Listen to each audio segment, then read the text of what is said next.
Hello dear student, welcome to SS memorial public school online classes channel. आज हम social science पढ़ने जा रहे हैं, जिसमें जो कि क्लास 6 के लिए है, जिसमें चैप्टर 3 पढ़ेंगे। चैप्टर 3 का नाम है the first city Harappan civilization. हम लोगों का जो मतलब सिविलाइजेशन था, हम लोग कहाँ से आए, हम लोगों के पूर्वज कैसे थे, उसके बारे में हम इस चैप्टर में जानेंगे। इसमें थोड़ा सा डिटेल में हो जाएगा। इस चैप्टर को पढ़ने से पहले मैंने यहाँ पे कुछ इंपोर्टेंट वर्ड्स एंड मीनिंग लिख दिए हैं। आप लोग इसको राइट डाउन कर लीजिए और इसको याद कर लीजिएगा। तो चलिए स्टार्ट करते हैं। हम लोगों का ये चैप्टर कहता क्या है आखिर।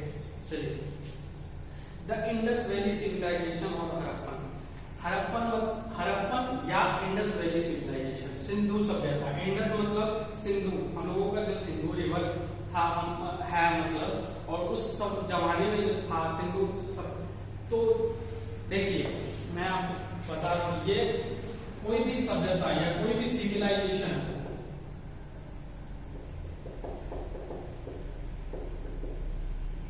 पनपता जो है, मतलब किसी भी सिविलाइजेशन का जो स्टार्ट होना होता है, सभ्यता का जन्म जो होता है, वो किसी भी पानी के जगह पे होना चाहिए। क्योंकि अगर वहां पे पानी रहेगा तो वो लोग क्या करेंगे, कोई भी जो हम लोग, जैसे ये हम लोग अपना ही उदाहरण ले लेते हैं। अगर हम लोगों को पानी के बिना कहीं रख दिया जाए तो हम लोग कितना दिन जी पाएंगे? अगर जी ही नहीं पाएंगे तो हम लोगों को सभ्यता का क्या विकास होगा? मगर हम लोगों का आने वाला जनरेशन कैसे होगा अगर हम लोग ही नहीं जी पाएंगे? तो वैसे किसी भी सिविलाइजेशन का जो भी उदय होता है, जो भी पनपता है, जो भी विकास होता है, वो किसी रिवर पे या पानी वाले जगह पे होना जरूरी है। और ये सबसे अच्छा होता है रिवर पे, क्योंकि रिवर जो होता है वो थ्रू आउट द ईयर कभी भी सूखता नहीं है। और रिवर का जो पानी होता है वो पीने योग्य होता है। और तालाब का, जैसे मान लीजिए अगर आप सोचिएगा तो तालाब पे क्यों नहीं हो सकता, क्योंकि तालाब का जो एरिया रहता है वो बहुत ही छोटा रहता है, वो लिमिटेड रहता है। हो सकता है कभी कभी अगर ज्यादा मतलब सुखाड़ पड़ गया तो वो तालाब सूख गया, तो आदमी कहाँ से पानी मतलब लाएगा? तो क्या होता है, ये रिवर है, ये सालों भर ही चलता रहता है। रिवर में पानी सालों भर चलता रहता है, जिसके कारण सालों भर ही वहां पे जो आदमी रहते हैं, रिवर के बगल में जो भी आदमी रहते हैं, वो अपना सालों भर ही उस पानी से अपना भरण पोषण करते हैं। मतलब क्या, उस पानी से वो इरिगेशन कर सकते हैं, इरिगेशन मतलब सिंचाई कर सकते हैं। सिंचाई हम लोग किसमें करते हैं? एग्रीकल्चर, मतलब हम लोग जो भी हम लोग फसल उगता है एग्रीकल्चर में हम लोग पानी का यूज करते हैं। एग्रीकल्चर से जो भी क्रॉप्स उगेगा उससे हम लोग भोजन बनाएंगे, और जो भोजन से खा के हम लोगों का विकास होगा। तो अल्टीमेटली मतलब मूलतः हम लोगों को पानी का बहुत जरूरी होता है। इसीलिए कोई भी सिविलाइजेशन का जो विकास होता है वो हमेशा ही रिवर पे ही होता है। तो अब देखिए, this civilization is named as the Indus valley civilization as it cover extensive area of the Indus valley. इस सिविलाइजेशन का नाम इंडस वैली सिविलाइजेशन इसलिए है क्योंकि ये इंडस वैली मतलब सिंधु घाटी का जो भी एरिया था वो बहुत एरिया को कवर करता था। अब देखिए, हम लोगों का जैसे आप लोग मान लीजिए कोई बहेरी का है, तो बहेरी का नाम क्यों पड़ा? क्योंकि यहाँ पे नाम दिया गया जो मतलब ये बहेरी है। वैसे किसी स्थान का नाम होता है ना, जैसे बिहार है, इंडिया में एक बिहार जगह है, तो उस स्थान का नाम दिया गया है। वैसे ही इंडस सिविलाइजेशन जो है वो, क्योंकि वहां पे इंडस घाटी में जो था, सिंधु घाटी में बहुत बड़ा एरिया को इंडस सिविलाइजेशन कवर करता था, इसलिए उस एरिया के नाम से इस सिविलाइजेशन को जाना जाता है। Harappa was the first site to be excavated।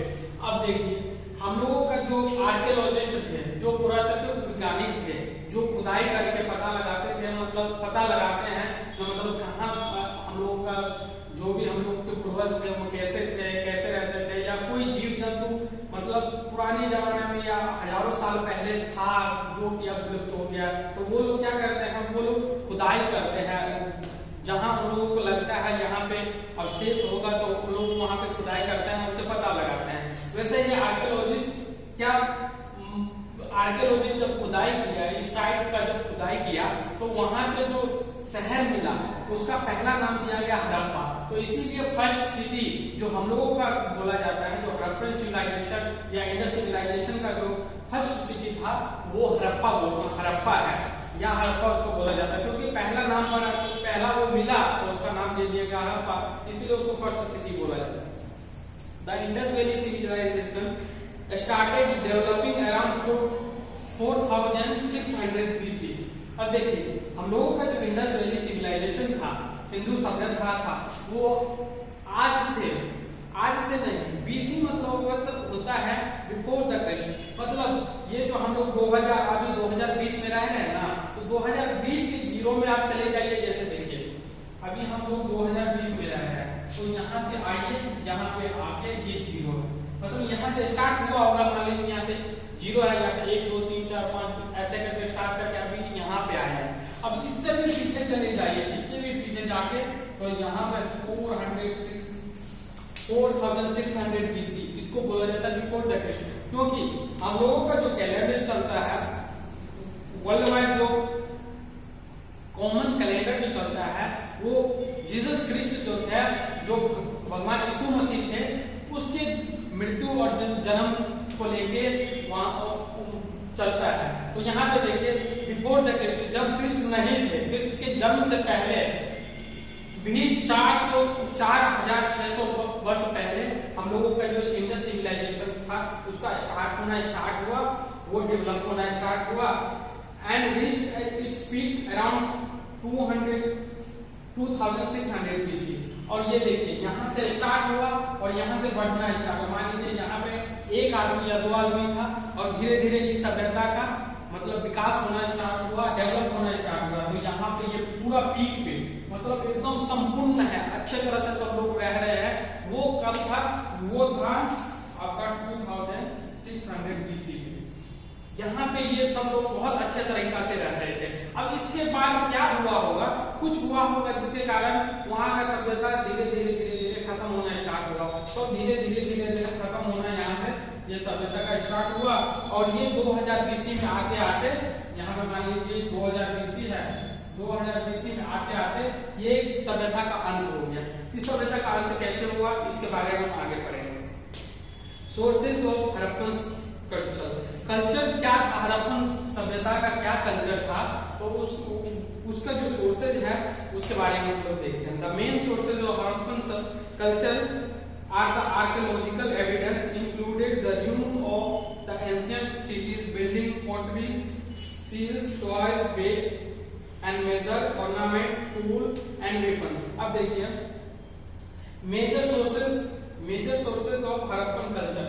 उस समय का कैसा कल्चर कैसा था, इसका जो हम लोगों को पता लगता है, जो ये पुरातत्व वैज्ञानिक जो थे, वो वहां पे जब खुदाई किए तो उनको बहुत चीज मिला। मतलब क्या? टूटा हुआ घर मिला, वो जो खुदाई किए तो टूटा हुआ घर मिला, उसके बाद बिल्डिंग मिले, उसके बाद क्या पॉटरी मिला, मतलब छोटे छोटे मिट्टी के बर्तन मिले जो बर्ट है। जैसे हम लोगों का जो आज ईंट है वो बर्ट है, पका हुआ मिट्टी का है, तो ये हजारों साल तक रह सकता है। अगर इसको अच्छा तरीका से रख दिया जाए तो ये हजारों साल तक रह सकता है। वैसे उस टाइम में जो मिट्टी का बर्तन यूज होता था, वो पका हुआ मिट्टी का बर्तन यूज होता था। तो वो अगर मान लीजिए दब गया किसी चीज के, और वो सुरक्षित रूप से दब गया, तो अब जो हम लोगों का वैज्ञानिक जो उसका खुदाई कर रहे हैं, तो वो एज इट इज जैसे उस टाइम में थे वैसे ही निकल रहे हैं। तो वो एक एविडेंस हो गया। सील्स हो गया, मोहरे हो गया। उस टाइम में मोहरे का बहुत यूज होता था। टॉयज हो गया, खिलौने, बच्चे के लिए खिलौने उस टाइम में जो यूज होता था वो मिले हैं। वेपन्स में वेट एंड मेजर मिले हैं, मतलब उस समय में जो हम लोगों का अभी जो किलो है, 2 किलो है, जो हम लोग यूज करते हैं, उस समय में भी कुछ यूज किया जाता था, जो कि मतलब वेट मेजरमेंट के लिए यूज होता था। ऑर्नामेंट, सजावटी सामान या ज्वेलरी वगैरह मिले हैं उस समय के। टूल्स एंड वेपन्स, टूल्स भी मिले हैं, वेपन्स भी मिले। वेपन्स में अस्त्र शस्त्र मिले, कुछ मतलब जो भी औजार मिले हैं जो किसी चीज को ठीक करने के लिए, और जैसा हम लोगों का प्लास है या स्क्रू ड्राइवर है, ये सब चीज का एक तरह का टूल्स है। तो उस समय में क्या टूल्स होते थे वो सब कुछ मिले हैं। तो ये सब चीज मिले हैं जो उस सभ्यता के बारे में हमको बताता था, वो सभ्यता कैसा था, उस सभ्यता में क्या क्या मतलब किस तरह के लोग रहते थे और कितना डेवलप वो सभ्यता था। अब देखिए सब मेजर साइट्स। अब देखिए ये जो आर्कियोलॉजिस्ट जो हम लोगों का वैज्ञानिक जो होते हैं उनको तो बहुत सारा साइट्स मिला यहाँ। मतलब ये जो सभ्यता बहुत बड़ा एरिया में फैला हुआ था। इंडस वैली में पूरा बहुत बड़ा एरिया आता है, उस पूरे एरिया में फैला हुआ था। कौन कौन सा साइट है जो कि यहाँ मिला है, आप देखिए। लोथल हो गया, आज का जो गुजरात है वो गुजरात हो गया, कालीबंगन हो गया, राजस्थान, आज जो राजस्थान आप लोग सुनते हैं वो भी है, रोपर हुआ, पंजाब, आज जो पंजाब आपको मिलता है, आलमगीरपुर था, उत्तर प्रदेश, वानवाली, हरियाणा, सुक्काजन जो बलूचिस्तान जो कि पाकिस्तान में है, ये सब जितना भी एरिया था ये इसी सिविलाइजेशन के अंदर आता था। मतलब आप सोच सकते हैं, हरियाणा हो गया, पंजाब हो गया, राजस्थान हो गया, उत्तर प्रदेश हो गया, बलूचिस्तान जो अभी पाकिस्तान में, इतना बड़ा एरिया को उस समय में एक सभ्यता इतना बड़ा एरिया में लाता था। अब देखते हैं उसके बारे में और देखते हैं। टाउन प्लानिंग, अब तो आप हमको पता लग गया, जो कुछ सोर्स मिले हैं जिससे हमको ये पता चलता है ये लोग कैसे थे। अब कितना एरिया में ये लोग फैले हुए थे ये भी पता लग गया है। अब क्या है, अब देखते हैं टाउन प्लानिंग, वो जो एरिया था वो एरिया डेवलप कैसा था, उसका कोई स्ट्रक्चर था या नहीं था, कि ऐसा ही मान लीजिए कहीं यहाँ पे घर बना है, कुछ दूर बाद उधर घर बना है, या कुछ दूर बाद, मतलब कोई सिस्टमेटिक ढंग था या नहीं उस समय, वो हम देखते हैं। तो टाउन प्लानिंग कहता था roads, the Indus valley people had an excellent skill in town planning. उस समय के जो पीपुल थे, इंडस वैली पीपुल थे, उसके पास बहुत अच्छा नॉलेज था, बहुत अच्छा स्किल्स था वो टाउन प्लानिंग के लिए। वो टाउन प्लानिंग बहुत अच्छे तरीके से करते थे। जैसे आज देखिए, आज अगर आपका रोड के, अगर बड़े टाउन में आप जाइएगा तो रोड के दोनों साइड ही आपको घर देखने को मिलेगा, और एक सीध में मिलेगा, स्ट्रेट लाइन में आपको घर मिलेगा, वो देखने में बहुत अच्छा लगता है। और वही रोड के दोनों तरफ आपको घर मिलेगा, और घर के थोड़ा सा ही बगल में आपको ड्रेनेज सिस्टम मिल जाएगा, जहां से गंदा नाला का पानी जाता है वो सब मिल जाएगा। तो आज के समय में हम लोगों का ऐसा मतलब सुविधा है। अब उस समय में जो आदमी रहते थे, उस समय में जो आदमी ने ये टाउन का प्लानिंग किया था, उन्होंने भी ऐसा ही सोचा था, सेम वैसा ही जैसा आज हम लोग यूज करते हैं, उस समय भी आदमी भी वैसा ही यूज करते थे। The street and length of the town were laid out according to the set plan. पहले क्या करते थे, जैसे कहीं हम लोगों को सड़क बनाना है या किसी टाउन को बसाना है, तो पहले ही उसका पूरा सेट प्लान को सेट कर लेते थे। मतलब वो एक तरह का मानचित्र बना लेते थे, मैप बना लेते थे, तो हाँ यहाँ पे रोड जाएगा, यहाँ पे बिल्डिंग्स होंगी, यहाँ पे मतलब मार्केट्स होगा, इस टाइप का वो पहले से ही सेट करके बनाते थे। These were straight and cut each other at right angle। वो जो रोड रहता था, उस समय का जो रोड रहता था, वो रोड ऐसे एक दूसरे को ऐसे कट करता था। अभी के समय में भी ऐसे रोड बनता है, आप देखते हैं, तो एक इधर से आता है, एक इधर से, एक इधर से, एक इधर से, और ये 90 डिग्री पे कट करता था। उस समय में भी लोग ऐसा ही रोड बनाते थे जो 90 डिग्री पे कट करता था। There were lamp post at a regular, ये जो रोड रहता था उस पे लैंप रहते थे, जैसे स्ट्रीट लाइट नहीं रहता है वैसे ही वहां पे लैंप रहते थे, जो कि रेगुलर डिस्टेंस पे रहता था, जैसे 100 मीटर 200 मीटर। तो उस रोड पे उजाला रहता था, रात के समय में अंधेरा नहीं रहता था, लाइट हमेशा बनी रहती थी वहां पे। ड्रेनेज सिस्टम, अब देखिए ड्रेनेज सिस्टम के बारे में चलते हैं। पानी की क्या व्यवस्था थी, पानी कैसे आता था जाता था, घर का जो गंदा वाटर था वो कहाँ जाता था, इस सब के बारे में जानते हैं। Mohenjodaro, Lothal and other city had a good drainage system. Mohenjodaro, Lothal and other city, जो भी सिटी फाउंड हुए हैं, उसमें ड्रेनेज सिस्टम बहुत अच्छा व्यवस्था था। The house drain provide impeded into the main street. देखो मेन ड्रेन, यहाँ पे मान लीजिए ये आपका रोड है, यहाँ पे ये आपका हाउस है, तो ये हाउस से जो भी गंदा वाटर निकल रहा है, तो ये गंदा वाटर यहाँ पे एक ड्रेनेज मतलब पाइप दिया रहता है, तो इसमें आता था। उस समय का बात कर रहे हैं, अभी भी ऐसा ही होता है। और उस समय देखिए आज से मतलब 2000 इधर मान लीजिए और 4000 मतलब 6-7 हजार साल पहले का बात था। उस समय भी आदमी ही ऐसा ही तकनीक यूज करते थे। तो यहाँ से गंदा पानी इस नाले में आया, इसके बाद ये जो रोड रहता है ना, इसके नीचे एक बड़ा सा सीवर पाइप जाता है, मतलब बड़ा सा नाली का, गंदे नाली का पाइप जाता है, वो इसमें कनेक्टेड रहता था। तो इस टाइप का वेल प्लान्ड ड्रेनेज सिस्टम था उस समय में। The main drain run under the main stream. अब देखिए ये जो मेन ड्रेन है ये रोड के अंदर रन करता था, मतलब चलता था। Inspection main hall were provided at a regular distance. अब ये देखो, ये जो नाला या ड्रेनेज सिस्टम है, अगर मान लीजिए जाम हो गया तो आज के समय में हम लोग जो मेन हॉल देखते हैं शहर में, आप लोग देखिएगा जो मतलब नाली के अगर आप 100 मीटर चलते हैं तो नाली के बगल में आपको देखने को मिल जाएगा कि कितना बड़ा ऐसा रहता है, वो कवर किया रहता है। जब भी नाली को साफ करना रहता है तो यहाँ से ये हटा दिया जाता है, ये कवर जो भी रहता है ये हटा के उसके अंदर जाके उस नाली को साफ किया जाता है। वैसे ही इसको मैनहोल बोला जाता था, उस समय में मैनहोल प्रोवाइड किया जाता था। जो अगर मान लीजिए कोई कचरा फंस गया या जाम हो गया तो उसको कैसे साफ किया जाएगा, तो इसलिए रेगुलर डिस्टेंस पे मैनहोल प्रोवाइड किया जाता था। अब देखते द सिटीज। अब सिटीज के बारे में पढ़ते थे, सिटीज कैसा था।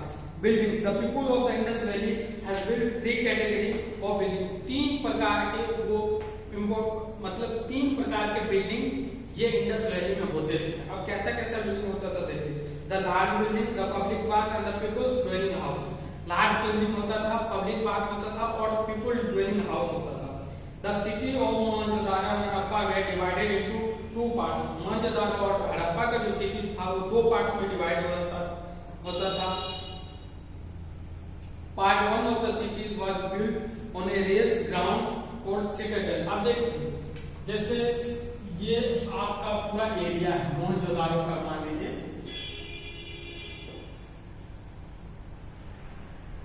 ये पूरा एरिया है। अब इसमें 2 पार्ट में सिटी को ये किया जाता था। ये अपर पार्ट होता था और ये लोअर पार्ट होता था। इसको सिटाडेल बोला जाता है, सिटाडेल बोला जाता था इसको। अपर पार्ट का मतलब ये देखिए, जैसे ये आपका मान लीजिए आप लोग सीढ़ी या स्टेयरकेस देखते होंगे, तो ये जो पार्ट आता है ये अपर पार्ट हुआ, ये अपर वाला पार्ट हुआ, और ये जो पार्ट हुआ ये लोअर वाला पार्ट हुआ। तो ये पूरा एरिया 2 पार्ट में डिवाइड था, एक अपर वाला और एक लोअर वाला था। तो अपर वाला पार्ट में देखते हैं कौन कौन रहता था, लोअर वाला पार्ट में देखते हैं कौन कौन। The city had large public park only. The Citadel had large public park only. These included the granaries, workshop, assembly hall and factory. The great granaries, granaries का मतलब होता है जहाँ ग्रेन रखा जाता है, मतलब जो मतलब अनाज का जो गोदाम होता है या बड़ा बड़ा हाउस होता है उसको ग्रेनेज बोला जाता है। The great granary at Harappa was the most important building in the citadel। अब देखिए ग्रेट ग्रेनरी एक बिल्डिंग था या स्ट्रक्चर था, वो सबसे महत्वपूर्ण स्ट्रक्चर था। देखिए अगर अनाज ही नहीं रहेगा तो आदमी लोग नहीं जिंदा रह सकता था।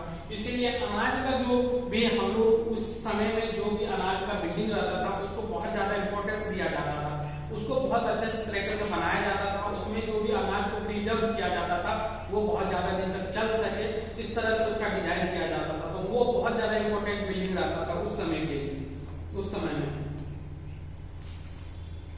Similarly, the largest building in the Mohenjo-daro was also granary। Mohenjodaro का सबसे लार्जेस्ट बिल्डिंग था वो भी ग्रेनरी ही था, मतलब अनाज का ही कोई मतलब बिल्डिंग था, वही लार्ज बिल्डिंग था। थर्ड है the great public bath at Mohenjodaro. Mohenjodaro में public bath, great public bath मतलब पब्लिक बाथ, जैसे आज का तालाब जो है हम लोगों का वो भी एक पब्लिक बाथ ही है। तो उस समय में एक बहुत बड़ा तालाब खुदवाया गया था जिसमें सीढ़ियां लगी हुई थी, स्टेयरकेस लगा हुआ था, और उसमें जो आदमी थे जो मान लीजिए कभी पर्व त्योहार हम लोगों का जो गंगा हुआ, तो गंगा में आदमी कब जाते हैं जब कोई पर्व या त्योहार होता है तो नहाने जाते हैं। तो उस समय में भी जब लोग पर्व त्योहार होता था जिसमें लोगों को बोला जाता था या लोग चाहते थे जो आज जाके हम उस मतलब अच्छे जल में जाके नहाए, तो वो ग्रेट ग्रेनरी उस समय में एक तरह का तालाब था, बहुत बड़ा तालाब था जो कि मोहनजोदारो में था। It was used on religious occasion और festival। ये धार्मिक ओकेजन में यूज किया जाता था, मतलब धार्मिक समय में यूज किया जाता था, और फेस्टिवल जो भी त्योहार होता था उस समय में एक ग्रेट पब्लिक बाथ का यूज किया जाता था। द असेंबली हॉल भी था जहाँ पे लोग गैदर होते थे, और क्या बोलते थे जैसे अभी असेंबली हॉल है हम लोगों का जहाँ पे हम लोगों का पॉलिटिशियन गैदर होते हैं और वो कानून वगैरह बना, उस समय भी ऐसा ही होता होगा। जो असेंबली हॉल था, हॉल तो था, असेंबली हॉल तो था उस समय में, वहां पे कौन से आदमी आते थे, मतलब क्या करते थे इसके बारे में भी ज्यादा जानकारी नहीं है, मगर था, असेंबली हॉल था उस समय में। द लोथल डॉकयार्ड, डॉकयार्ड होता है ऐसा जगह जहाँ पे पानी का जहाज बनाया जाता है। तो डॉकयार्ड भी था, लोथल एक जगह है जो यहाँ इस साइड में फाउंड हुआ है। तो वहां पे एक डॉकयार्ड था, मतलब इससे ये पता लगता है उस समय का जो लोग थे वो मतलब शिप, मतलब जो पानी का जहाज है वो भी मैन्युफैक्चर करते थे, वो अपना व्यापार करते थे, मतलब क्या बोलते हैं सी के थ्रू, पानी के थ्रू अपना व्यापार करते थे। ड्वेलिंग हाउस, ड्वेलिंग हाउस वैसा पार्ट था, यहाँ पे लोअर पार्ट में ड्वेलिंग हाउस मतलब यहाँ पे ड्वेलिंग हाउस था, मतलब आवास का घर। तो यहाँ पे रिच पीपल, यहाँ पे रूलर्स रहते थे, या अपर वाले पार्ट में रूलर्स रहते थे, लोअर पार्ट में कुछ पार्ट में यहाँ पे रिच पीपल रहते थे, उसके बाद मर्चेंट जो भी व्यापारी रहते थे, उसके बाद मतलब मिडिल क्लास वर्कर यहाँ पे रहता था, और जो भी पुअर क्लास वर्कर था वो ड्वेलिंग हाउस वगैरह में यहाँ पे रहते थे। और ये छोटा सा मतलब एरिया उनको दे दिया होगा, लेबर क्लास लोगों को थोड़ा सा एरिया दे दिया गया होगा, वहां पे रहते थे। ड्वेलिंग हाउस क्या होता है, रहने का आवास जो होता है हम लोगों का वो। अब यहाँ पे ये भी देखा गया तो वो जो ड्वेलिंग हाउस था वो 2 स्टोरी था, मतलब 2 स्टोरी था ड्वेलिंग हाउस। तो इससे ये पता लगता है जो वहां पे सीढ़ी का व्यवस्था था, मतलब 2 महला था उस समय में। तो जैसे हम लोगों का आज 2 महला 3 महला होता है, उस समय भी 2 महला 3 महला होता था। सोशल ग्रुप, 3 प्रकार के सोशल ग्रुप था। तो आगे दिन हम सोशल के मतलब अभी तो इतना ही होगा, नेक्स्ट वाले वीडियो में, इसी चैप्टर का नेक्स्ट वाले वीडियो में हम सोशल ग्रुप के बारे में पढ़ेंगे और सोशल एंड इकोनॉमिक लाइफ के बारे में।